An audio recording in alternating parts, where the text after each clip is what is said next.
¿Cuál es la situación en España y qué se puede prever sobre su evolución? ¿Cuáles son las perspectivas de los programas de austeridad? Y si usted sabe de otra opción o si esta para usted es la única opción que existe. La situación en España es muy complicada en estos momentos porque además, como hemos visto en el debate del Estado de la Nación que ha tenido lugar esta misma semana, estamos peor que hace un año. El gobierno insiste que esta vía acabará surgiendo la luz del sol en algún momento futuro, pero lo que los ciudadanos están viendo es que por esta vía hoy estamos peor que hace un año. Yo creo que las perspectivas, aunque empieza a haber organismos internacionales que dan crecimiento, ligero, pero crecimiento para el año que viene, está solamente basado en las exportaciones. Y es verdad que la economía española está teniendo un éxito en las exportaciones, pero las perspectivas económicas europeas, incluso la opción por fortalecer el euro que parece que se está adoptando, no hace muy creíble ir tirando de las exportaciones hasta el punto de pasar de una recesión como la que tenemos este año a una tasa de crecimiento. Por supuesto que hay alternativas, siempre hay alternativas. Si no hay alternativas, no hay democracia. Y creo que algunos de los problemas que en este momento tenemos están asociados a decisiones equivocadas que se han ido tomando en el pasado. Bien, eh, fue comprobado que los problemas de la crisis no se solucionan con los programas de ajustes y austeridad violenta. ¿Por qué cree que se sigan promoviendo este tipo de métodos? ¿Cuál es el papel del sistema de los intereses financieros, del sistema de los mercados de capitales y de la misma política de Alemania en la crisis que nos azota? Bueno, yo creo que es evidente que estamos en una crisis de sobreendeudamiento. En el caso de España, fundamentalmente privado. Hay mucha más deuda privada de familias y de empresas que lo que es deuda pública.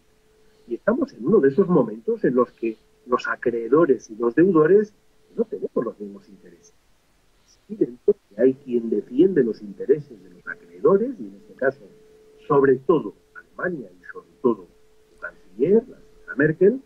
No, hay otros que tenemos que defender los intereses de los deudores. Y es evidente también a estas alturas que solo a base de austeridad, que solo a base de apretarse el cinturón, que solo a base de recortar los gastos, no vamos a poder hacer frente a la crisis de deuda, no vamos a poder ahorrar lo suficiente como para devolver esa deuda y mientras tanto estamos poniendo en la miseria a capas muy importantes de la población.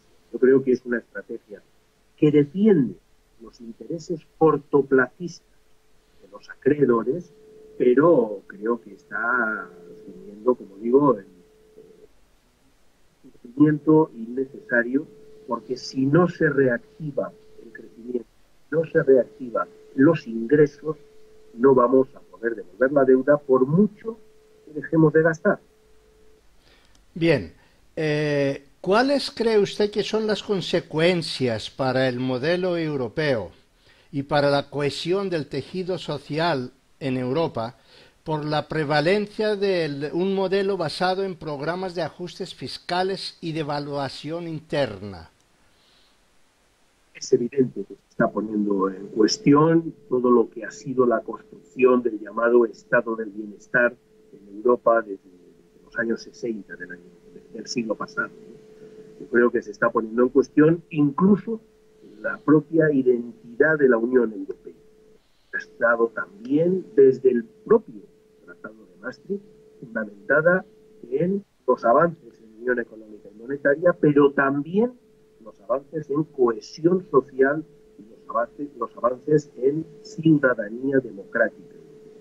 Yo creo que estamos rompiendo consensos básicos que han funcionado, que han tenido éxito, que han permitido grandes niveles de crecimiento y bienestar en Europa, están poniendo en cuestión. La desigualdad social está creciendo de una manera que ya veremos no es irreversible y, por lo esa correlación de fuerzas está llevando a que los poderosos son hoy más poderosos y los débiles son hoy más débiles. Y eso rompe la idea del proyecto europeo. No se puede construir la ciudadanía europea, un proyecto democrático de Unión Europea sobre la base de una confrontación entre ricos cada vez más ricos y pobres cada vez más pobres. Bien, está usted prácticamente planteando problemas de la democracia que ya empiezan a aparecer en el panorama europeo, ¿verdad? Sí, la verdad es que yo creo que la Unión Europea fue un adelantado de alguna forma a lo que luego ha sido esto que hemos llamado la globalización económica. La experiencia de supranacionalidad que significa la Unión Europea es dar una respuesta política de un ámbito superior al nacional para poder hacer frente a unas fuerzas económicas que se mueven por todo el mundo sin ningún tipo de trabas. Yo creo que lo que está produciéndose en la Unión Europea es una renacionalización.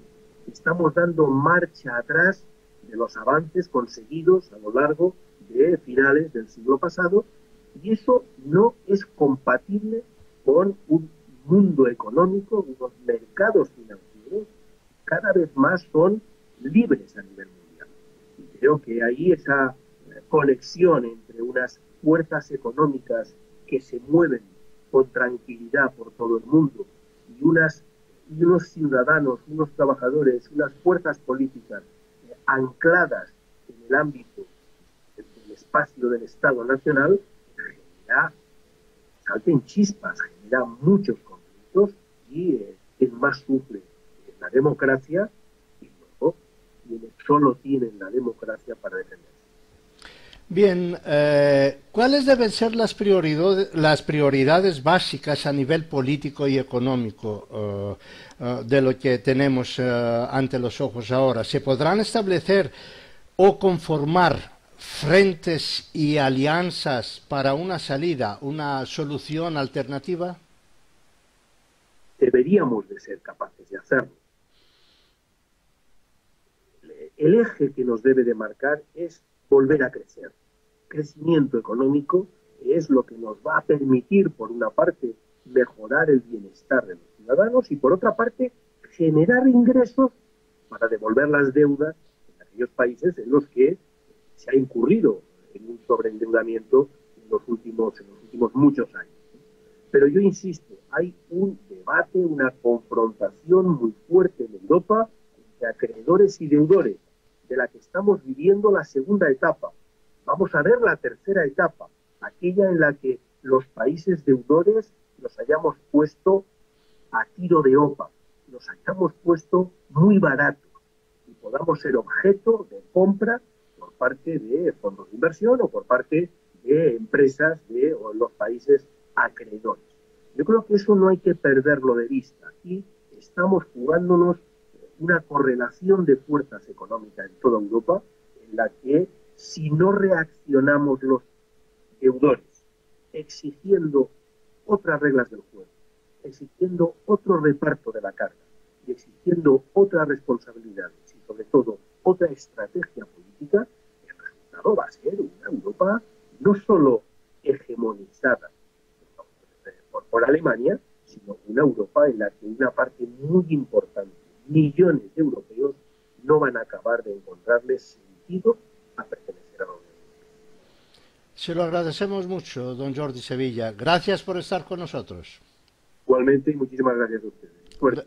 Gracias, igualmente.